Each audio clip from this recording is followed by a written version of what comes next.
বিশ্বনবী পাগলের মতো একবার হাউজে কাউসারে যাবেন, একবার সিরাতে যাবেন, একবার পুলসিরাতের দিকে, একবার হাউজে কাউসারের দিকে পাগলের মতো দৌড়াতে থাকবেন। তার কোনো গুনাহগার উম্মত যাতে জাহান্নামে ঢুকে না যায়, সেদিন কেউ সুপারিশ করতে পারবে না বিশ্বনবী ছাড়া। কিয়ামতের ময়দানে ওই বিভীষিকাময় সময়ে মুসিবতের কালে মানুষগুলো পাগল হয়ে বিশ্বনবীকে খুঁজতে আরম্ভ করবে।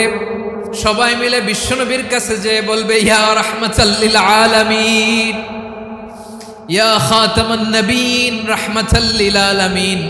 দেখেন আমাদের কি অবস্থা, কি কঠিন বিপদে আমরা আছি, দাঁড়াতে পারি না, সূর্যের আলোতে ঘেমে হয়রান। আজকে কেউ সুপারিশ করতে পারবে না। সব নবীরা অপারগতা স্বীকার করেছে, তারা বলেছে আপনি ছাড়া কেউ নাকি আল্লাহর সামনে দাঁড়াতে পারবেন না, আপনি একটু সুপারিশ করেন। বিশ্বনবী বলবেন, আসো আসো, আজকের দিনে আমি ছাড়া আল্লাহর সামনে কেউ দাঁড়াতে পারবে